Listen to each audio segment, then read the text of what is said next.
Hello, everybody, and welcome to episode 10 of Sex Work with Amy Tate, the Butterfly Princess, and Amy Taylor. Episode 10, we're going to be discussing the economics of sex work.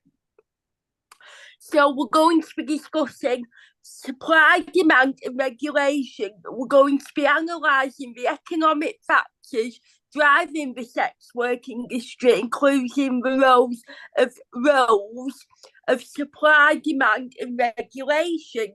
So, hi Amy, thank you for joining me again. Hi, it's so good to see you, my dear. Yeah. So, the economics of sex work. What is that all about? Because this covers a wide range of areas. Yes, indeed. So, like all economies, it's a dynamic interplay. As you talked about, supply, demand, regulation are the main forces. As you would predict, economic necessity drives people into it, same as any other work. We all like food and shelter. Yeah. And then there's the demand side. People like sexy stuff and they like attention and they like beautiful people or different types of people. We're finding out, interestingly, that OnlyFans porn has increased female body positivity because it's been democratized. And women are now learning that no matter what kind of look they have, or body type, or face, or age, that someone is into them sexually. When there used to be gatekept porn and it was like mostly skinny blondes. And there's nothing wrong with skinny blondes, but we're finding out with the democratization of sex work that there's kind of somebody for everybody. So there's the demand side. Some people want the autonomy of a sex work. They don't want to have a boss. They don't want to have a 9 to 5. That's pretty common in my country. Americans are a little contrarian that way. They don't like to obey. And then there's globalization. It is intimately tied to migration. Immigrants don't tend to have the same opportunities, either language barriers or not having citizenship. So they often enter sex work as a way to survive. And you do see that a lot with immigrants. And then economic factors and cultural norms fuel demand. In some places, clients feel more or less empowered by cultural norms to hire sex workers of various kinds. And then, of course, whether they can afford it or not determines pricing. And then in the regulation space, there's all the different legal frameworks. We've talked about those in some previous episodes. And there's lots of different regulatory approaches, and those profoundly impact how different various sex workers work. It also, as we talked about, impacts their safety, their well-being, their mental health. So it's a complex business landscape, just like all others. And we'll talk now more about them supply factors in more detail. So, the economic factors. We discussed that, some people enter it for economic necessity, as we discussed in the episode about media representations. It's not all glamorous and like the media portrays. Some people enter the sex industry for due to economic hardship, factors such as poverty, unemployment, and lack of access to education. Yeah, that's correct. You'll see sometimes an increase in people in sex work in economic downturns, although you'll sometimes not see so much of that because on the demand side, people can't afford the purchase. So yeah, people need to survive. That's often why rescue efforts by abolitionists don't work, because when you're telling somebody to quit sex work, but you're providing them no way to feed their children, well, they're going to keep doing sex work. If the alternative is homelessness and starvation for their children, they're not going to care about the problems associated with sex work. So yes, economic necessity, like any other form of work that pays income necessary to survive, is a big part of the entry into it, and for a lot of people. And the second factor, economy of choice. Now, this goes for like any country. Like in the UK, we have minimum wage jobs, and people living above or below the breadline. So, like in the US, I presume it's the same, but a lot of people don't feel that regular 9 to 5 jobs don't meet their needs financially, so they may look to work in the sex industry for more money, or more like higher income and more flexible working hours. They can choose themselves when and where they work. Mm-hmm. Yeah. So I know hundreds of sex workers who are single mothers.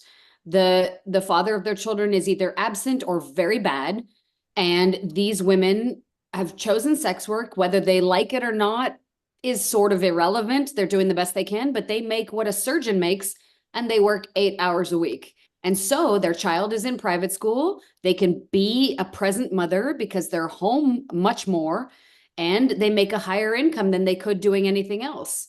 Was sex work probably their favorite thing they could have done? Maybe not, but there are interesting benefits that allow them to not be with somebody they don't want to be, not be financially dependent on sometimes a very bad man, and to be a present mother and provide for their child in a way that other jobs that they have ability to get, given their education, their intelligence, their connections, all their family, it's the most judicious choice to provide, because the hours for the pay, it's less time and more money.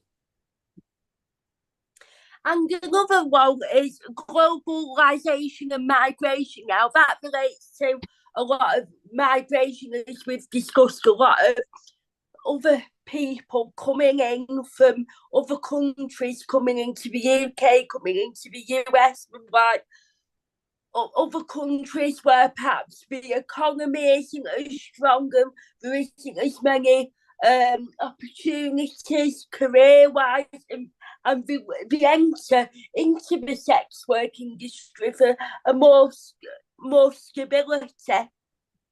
That's correct. So it's always been tied to migration. Any community that doesn't have family history and hegemony and power, and their kids didn't go to Harvard, so to speak, or they often enter the jobs that sort of the citizens don't have to take or don't want to take. They also sometimes agree to work at a lower price, which the demand side in sex work loves. A lot of clients who can't afford escorts that are natives of either the UK or US and can have the privilege to charge a higher price, they go for the immigrant labor because it's access to sex work at a much lower price, much lower screening requirements.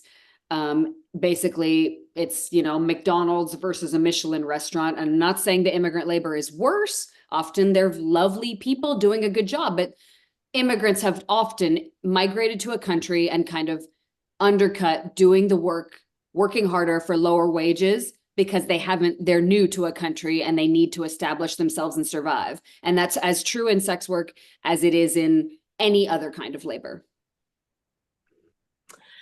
We'll now talk about demand factors, and one of it is, like you've said, that demand for the work of sex workers and the sex industry is influenced by cultural and social norms. In countries where sexual services are more limited, the demand for them sort of services are much more higher than in countries where it's not as liberated. Yeah, so they say that where societies are more sexually liberated, the data shows that we have more sex work. I know that this is data. However, in my own experience, I've seen exactly the opposite. So I question that. I have seen that wherever the society is more conservative, that people are less inclined to divorce, more inclined to be stuck in monogamy they might not want to be in. They hire sex workers more, not less. Now it's all underground and they all lie. But yeah, it's also more profitable where it is more penalized, and that's because fewer people will enter it, where it's punished more harshly.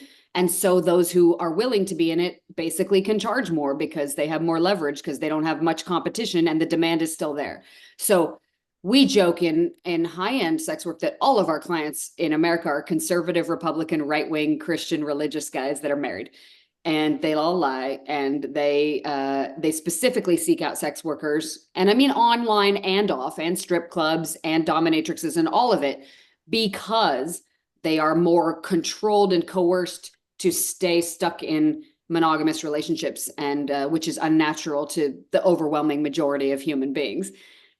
So I see the opposite, that where societies are very liberal sexually, like lots of swingers, open marriages, dungeons, things like San Francisco, and that actually there's still demand, but not nearly as much because people can just sleep around more freely. They don't actually need a sex worker. So I would question this data, but I'm one person and they're smarter than me. So apparently the data is true that where social norms shame being a client, they do see less of it. Texas in America has made it a felony to be a client. First time arrest is a felony.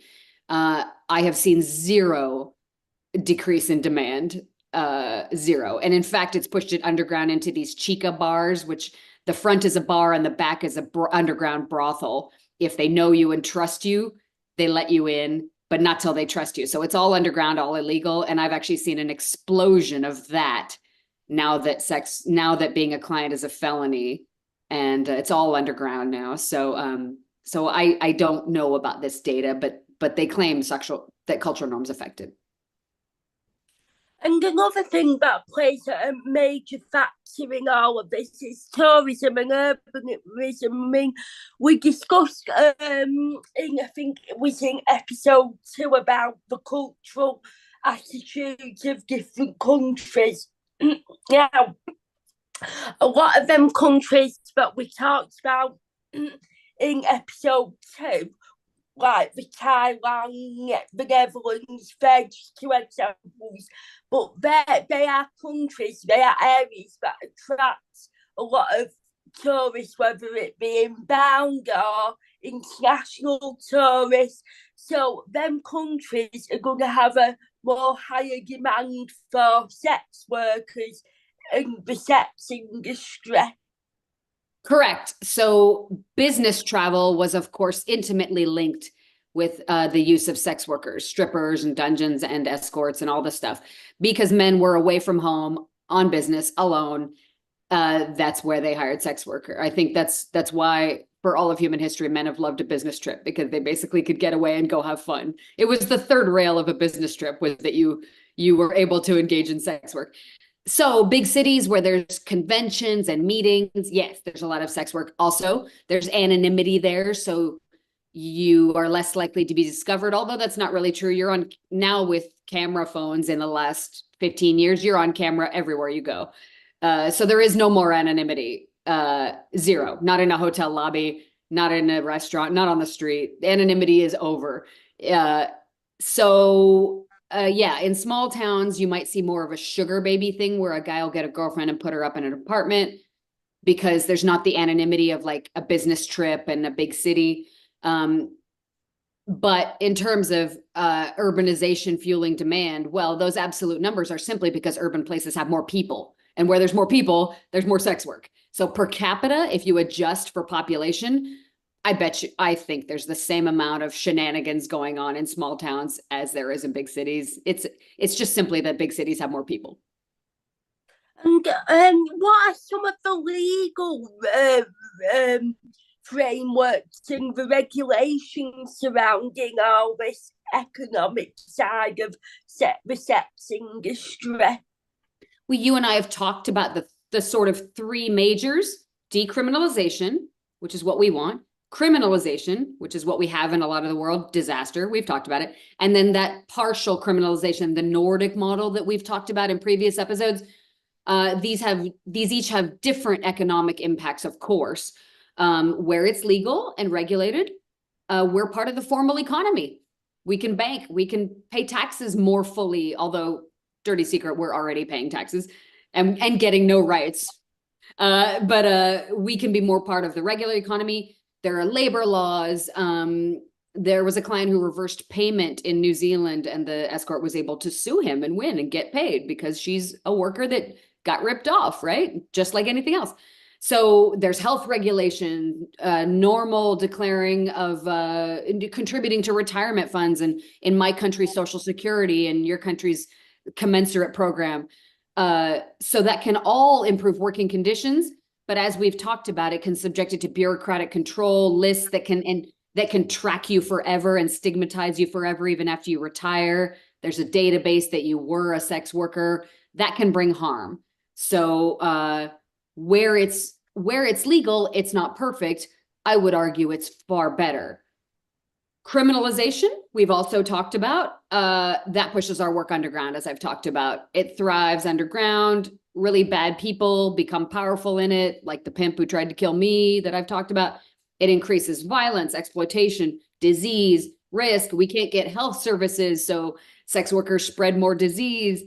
It increased costs to sex workers and the people that care about them.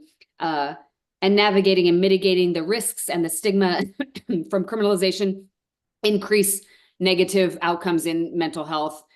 So it's bad, basically. Long story short, criminalization is bad for everybody. It's driven by a desire to spite and punish by people who are usually religious, but not always, but generally just hate sex and think that sex is dirty and bad. And it's very hard to argue against that because that is a deep-seated belief that is very difficult to change. If you think sex is bad and evil, then you just are never going to like people who have sex. And then lastly, the Nordic model, excuse me, we've talked about coffee. We've talked about that at length, that the aim is to reduce demand, change cultural norms, shame and arrest clients into not wanting sex drive, not wanting sex or sex workers or lap dances or OnlyFans. Good luck with that. You are attempting to legislate against a million years of biology, and you will lose. Mother Nature will win. Oh, well, thank you, Amy. That's been really insightful. And thanks to everyone for tuning in. Join us next time for episode 11, the penultimate episode in the series. Thanks for listening, guys. Thank you. I'll just stop it and then we'll go back into it straight. Okay, let me give you episode 11.